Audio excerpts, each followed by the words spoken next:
Suganda, mahasiswa S1 Keperawatan Stikes Mitra Adiguna Palembang.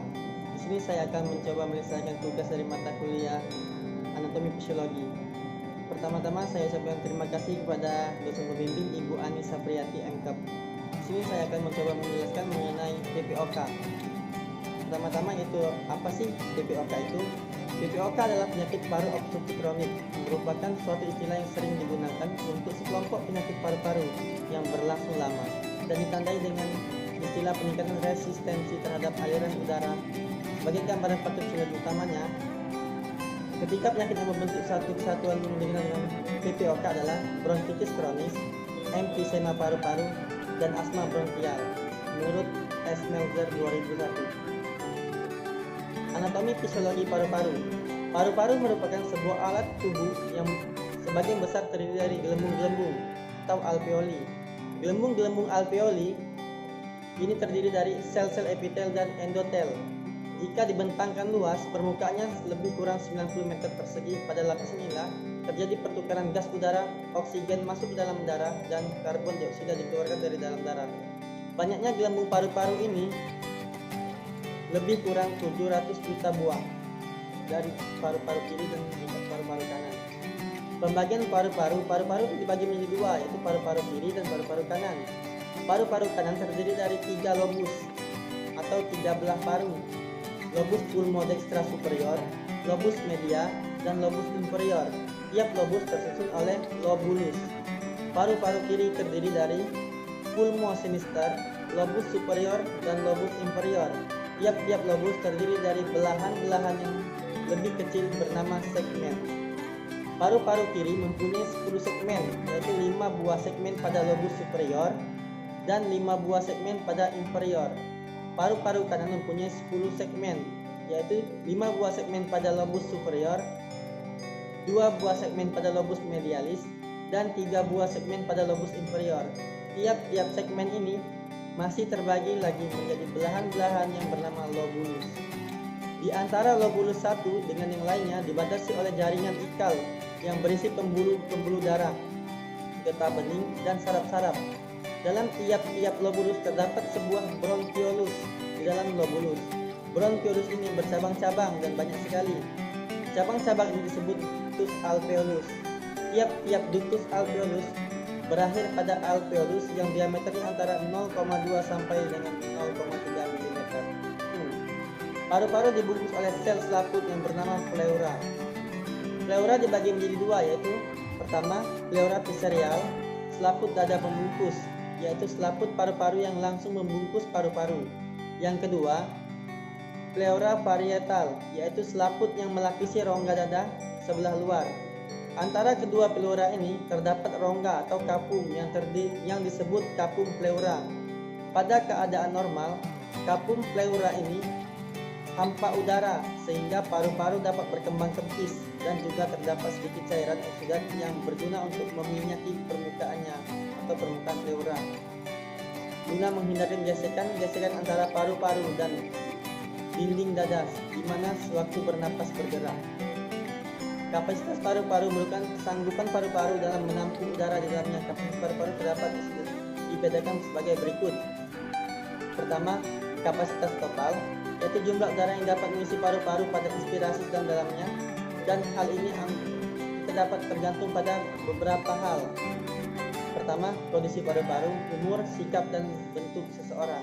Kedua, kapasitas vital, yaitu jumlah udara yang dapat disalurkan setelah ekspirasi maksimal. Dalam keadaan yang normal, kedua paru-paru dapat menampung udara sebanyak kurang lebih 5 liter. Ketiga, waktu ekspirasi. Di dalam paru-paru masih tertinggal 3 liter udara pada waktu bernapas. Biasanya udara yang masuk dalam paru-paru 2.600 cm3 atau 2,5 liter. Keempat, jumlah pernapasan. Dalam keadaan normal, orang dewasa bernapas sebanyak 16-18 kali per menit. Anak-anak kira-kira 24 kali per menit. Bayi 30 kali per menit. Dalam keadaan tertentu, keadaan tersebut akan berubah. Misalnya, akibat dari suatu penyakit, pernapasan bisa bertambah cepat atau sebaliknya. Beberapa hal yang berhubungan dengan pernapasan, bentuk mengembuskan napas dengan tiba-tiba kekuatannya luar biasa akibat dari salah satu rangsangan baik berasal dari luar bahan kimia yang merangsang selaput lendir dan pernapasan bersin mengeluarkan napas dengan tiba-tiba dari terangsangnya selaput lendir hidung, dan hal ini udara keluar dari hidung dan mulut. Selanjutnya, klasifikasi. Penyakit yang termasuk dalam kelompok penyakit paru obstruktif kronik atau PPOK ialah sebagai berikut. Pertama, bronkitis kronik. Kedua, emfisema paru. Ketiga, asma. Tanda dan gejalanya adalah sebagai berikut. Pertama, kelemahan badan. Kedua, batuk. Ketiga, sesak napas. Keempat, sesak napas saat aktivitas dan napas berbunyi. Kelima, mengi atau wheezy. Keenam, ekspirasi yang memanjang. Ketujuh, bentuk dada tong atau barrel chest pada penyakit lanjut. 8. Penggunaan otot bantu pernapasan. 9. Suara napas melemah. 10. Kadang ditemukan pernapasan paradoksal. 11. Edema kaki, asites dari jari tubuh. Selanjutnya, penatalaksanaan terhadap PPOK. Tujuan penatalaksanaan PPOK adalah pertama, memperbaiki kemampuan penderita mengatasi gejala tidak hanya pada fase akut, tetapi juga pada fase kronik. Memperbaiki kemampuan penderita dalam menjalankan aktivitas harian, mengurangi laju progresivitas penyakit apabila penyakitnya dapat deteksi lebih awal. Namun penatalaksanaan PPOK pada usia lanjut berbeda, yaitu pertama, meniadakan faktor etiologi atau persipitasi, misalnya segera menghentikan merokok, menghindari polusi udara. Kedua, membersihkan sekresi bronkus dengan pertolongan berbagai cara. Ketiga, memberantas infeksi dengan antimikroba. Keempat, mengatasi bronkospasme dengan obat-obat bronkodilator. Selanjutnya, diagnosa keperawatan. Diagnosa keperawatan yang muncul pada pasien PPOK yang utamanya adalah sebagai berikut. Pertama, bersihan jalan napas tidak efektif berhubungan dengan bronkokonstriksi, peningkatan produksi sputum, batuk tidak efektif, kelelahan atau berkurangnya tenaga dan infeksi bronkopulmonal. Kedua, pola napas tidak efektif berhubungan dengan napas pendek, mukus, bronkokonstriksi, dan iritan jalan napas. Ketiga, gangguan pertukaran gas berhubungan dengan ketidaksamaan ventilasi perfusi. Keempat, intoleransi aktivitas berhubungan dengan ketidakseimbangan antara suplai dengan kebutuhan oksigen. Adapun intervensi keperawatan, yang pertama, bersihan jalan napas tidak efektif berhubungan dengan bronkokonstriksi, peningkatan produksi sputum, batuk tidak efektif, kelelahan atau berkurangnya tenaga dan infeksi bronkopulmonar. Tujuannya adalah pencapaian bersihan jalan napas klien. Intervensi keperawatan, beri pasien 6-11 cairan atau cairan per hari, kecuali terdapat kor pulmonal. Ajarkan dan berikan dorongan penggunaan teknik pernapasan diafragmatik dan batuk. Selanjutnya, bantu dalam pemberian tindakan nebulizer, inhaler dosis terukur atau IPPB.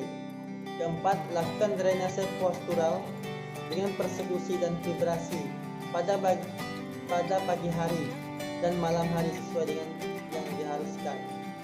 Keempat, instruksikan pasien untuk mengurangi atau menghindari iritan seperti asap rokok, aerosol, suhu yang ekstrim, dan asap. Selanjutnya, ajarkan tentang tanda-tanda dini infeksi yang harus dilaporkan pada dokter dengan segera, seperti peningkatan sputum, perubahan warna sputum, kentalan sputum, peningkatan napas pendek, dan rasa sesak di dada atau keletihan. Selanjutnya, berikan antibiotik sesuai dengan yang diharuskan dan berikan dorongan pada pasien untuk melakukan imunisasi terhadap influenza dan Streptococcus pneumoniae. Selanjutnya, intervensi pada pola napas tidak efektif berhubungan dengan napas pendek, mukus, bronkokonstriksi, dan iritan jalan napas. Tujuannya adalah perbaikan pola napas klien. Intervensi, ajarkan klien latihan bernapas diafragmatik dan pernapasan bibir dirapatkan. Selanjutnya, berikan dorongan untuk menyelingi aktivitas dengan periode istirahat. Biarkan pasien membuat keputusan tentang perawatan yang berdasarkan tingkat toleransi pasien. Selanjutnya, berikan dorongan penggunaan latihan otot-otot pernapasan jika diharuskan. Ketiga, gangguan pertukaran gas berhubungan dengan ketidaksamaan ventilasi perfusi. Tujuannya, perbaikan dalam pertukaran gas. Intervensi keperawatan, deteksi bronkospasme saat auskultasi. Pantau pelayan terhadap dyspnea dan hipoksia. Selanjutnya, berikan obat-obatan bronkodilator dan kortikosteroid dengan tepat dan waspada kemungkinan efek sampingnya. Selanjutnya, berikan terapi aerosol sebelum waktu makan untuk membantu mengencerkan sekresi sehingga ventilasi paru mengalami perbaikan, dan pantau pemberian oksigen. Yang keempat yaitu intoleransi aktivitas berhubungan dengan ketidakseimbangan antara suplai dengan kebutuhan oksigen.